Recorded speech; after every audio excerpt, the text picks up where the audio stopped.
Timawa ni Agustin Fabian, batay sa teorya existentialismo. Mga tauhan at nagsipaganap. Irving Manaloto bilang Andres Talon, J. Mark Alvarez bilang Bill, Irish Macapagal bilang Alice, Imelda Carbonell bilang Donya. Unang kabanata.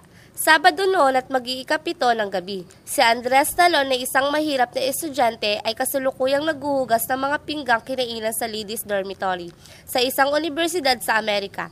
Ito lamang ang paraan upang makapagpatuloy siya ng pag-aaral sa kolehiyo ng medisina. Nakatali sa kanyang baywang ang isang tapi at nakalilis ang mga manggas ng kanyang mga damit. Nangingintab sa pawis ang kanyang kayumangging muka. Ang bula ng sabong nakababalot sa kanyang mga patipunong dibdib ay umabot sa siko. Mabilis ang kanyang paggawa at wala siyang aksayang kilos. Mahihinuha na lubang sanay si Andres sa gawaing ito. Mukhang tapos ka na, Andy. Ngayon lamang ako nakakita ng ganyang kabilis magtrabaho. Lalo na ako napupuri. Lalo akong bumibilis. Wala na naman yata si Bill. Maantala raw siya. Dala sa sine ang bata niya eh. Hindi na bale, matatapos ko na naman ito. Dumating na humahangos si Bill. Lagi na lang humahangos ito. Inihagis ang sombrero sa sabitan at nagubad ng Amerikana. Giliw, isabit mo na lang ang aking Amerikana. Inabala mo pa si Andy. Isuot mo iyan. Iyan lang yata ang pantalon mong mahusay. Nagsimulang maglampasan ng baldosa si Bill at binalikan naman ni Alice ang pagtulong kay Andres. Saan ka ba naging dalubhasa sa mga gawain sa kusina? Sabihin mo nga, Andy. Ang simula ay sa amin, ako ang tagaugas ng pinggan. Hindi man mahirap iyon, ilan lamang naman ang aming pinggan. At madalas itinatawag ko na lamang ang aming pinggan ng hindi hugas. Nagkakahawig pala ng kalokohan, maging ang mga batang Amerikano o Pilipino. Hindi ka pa namin lubusang nakikilala. Magkwento ka naman tungkol sa iyong buhay at karanasan. Nagsimula na magkwento si Andres. 16 na taon ako noong mamatay ang aking ama. Katatapos ko pa lamang noon ng intermedia. Sinong naging kasama mo sa buhay? Wala, pero pasalamat na lang ako at meron akong kamag-anak na isang kusinero sa isang bapor. Yaod dito sila sa Amerika at Pilipinas. Naisip kong sumama para matustusan ko ang aking pag-aaral. Tumagal ka naman. Aba oo, 6 na buwan ako naging tagahugas ng pinggan, kubyertos at mga lutuan sa bapor. Kaya hindi kayo dapat magtaka na ako eksperto sa mga gawaing iyan. O sisera ka rin lamang, Alice. Bakit hindi mo rin itanong kay Andres kung ano-ano ang naging karanasan niya rito sa Amerika? Oo nga, linggo rin lamang bukas, hindi baling tayo mapuyat. Alam nyo, ako ay may pagkahampas lupa. Teka, ilalabas ko muna itong basura. Ibig kong marinig uli iyon. Nang bumalik si Bill ay nakaupo na si Alice at Andres. Bumatak siya ng isang silya at nakiumpok sa dalawa. Ngayon, simulan mo na. Saan ninyo ako gustong magsimula? Nang dumating ka dito sa Amerika. Ah, yun ba? Medyo mahaba pero sisimulan ko na. Sa San Francisco ako bumaba at ang pagiging tagahugas ng pinggan ng aking naging hanap buhay.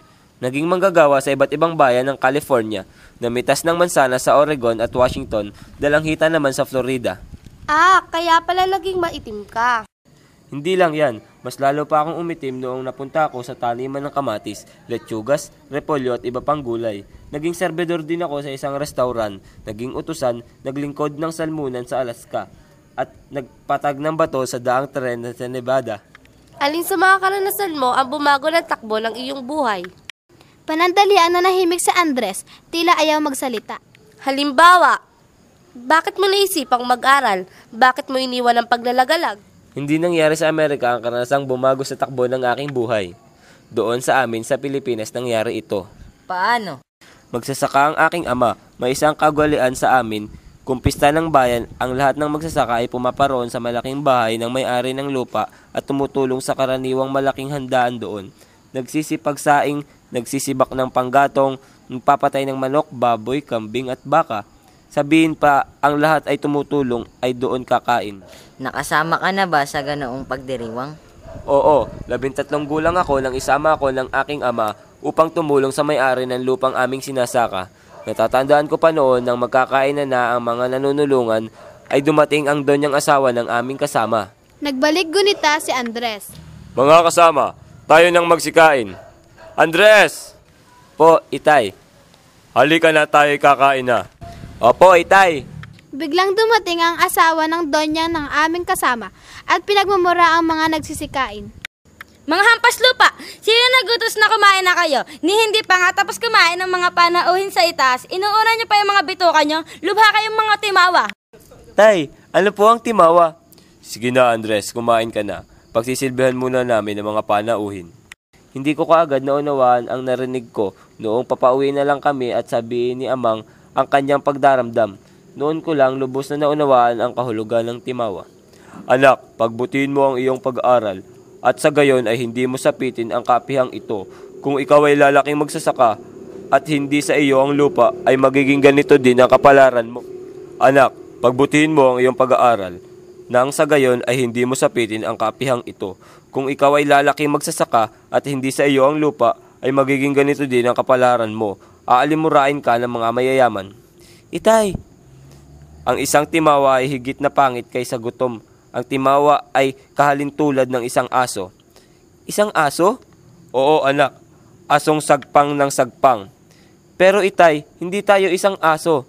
Pero yun ang tingin nila sa katulad nating mahihirap. Kaya anak, huwag mong aaksayahin ang panahon. Kay buti ng iyong ama. Totoo yan Alice, halos ang gabi ay ginagawa niyang araw. Ibig niyang makaipon, ang adhika niya ay maging isang magagamot ako.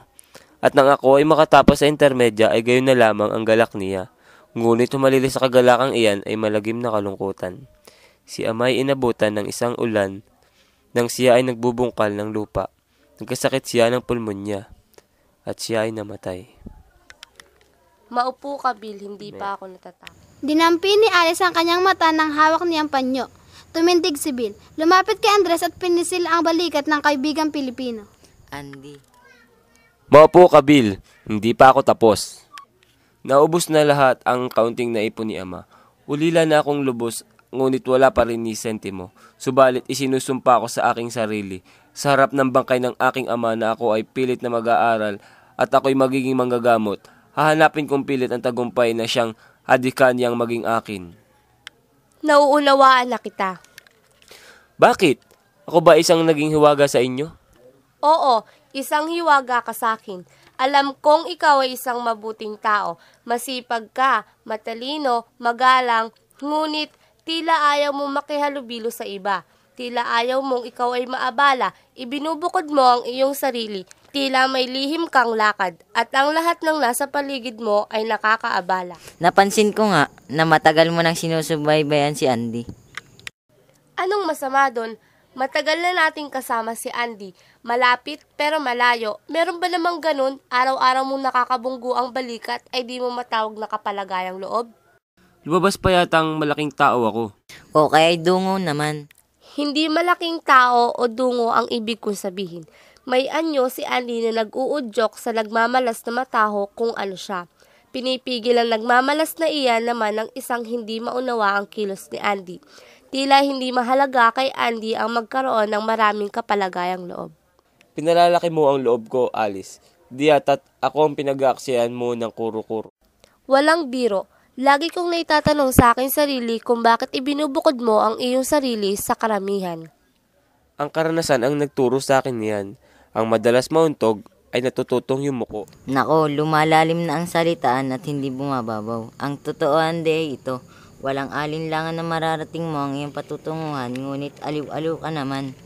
Mag-iibayo ang sigla mo kung sa sandali man lamang ay ilalayo mo ang iyong ilong sa iyong libro. Maaari ba namang ang isang lusog na gaya mo ay hindi maaakit ng isang dalaga? Hayaan si Alice, yang gandang yan. Bakit ba si Alice ang binibwisit mo? Kahit na sa buwan ay may hangganan. Tigilan mo na si Andy at huwag mo naman akong ipag-alukan. Ano ang malay mo kung si Andy ay meron ng itinatago? May itinatago si Andy? Walang maiitago sa akin yan. Iyan ang tinatawag na nauuhaw at ayaw makiinom. Natatakot kang tanggihan kung ganoon. Paano malalaman kung tatanggihan ka o kung hindi? O, bakit ka tumindig, Andres, saan ka napupunta? Hating gabi na Bill, mapupuyat si Alice. Hayan ang sinasabi ko, ang magaling kong kaibigang Pilipino ay takbuhin. Ngayon pa lamang sumasarap ang usapan ay saka pa umiiwas tayo na. Walang mangyayari sa akin kung manok ko ay takbuhin. Naunang lumabas si Bill. Nagsuot si Andres ng kanyang Amerikana at sumunod sa kaibigan. Inihatid siya ni Alice hanggang sa pintong may kadiliman noon, dahil sa bahagya ng abutin ng liwanag ng ilaw. Aalis na kami, Alice. At maraming salamat sa iyong kagandahan ng loob. Hindi pang karaniwang gabi ito para sa akin. Paalam, Alice. Naramdaman na lamang ni Andres ang halik ni Alice sa kanyang pisngi.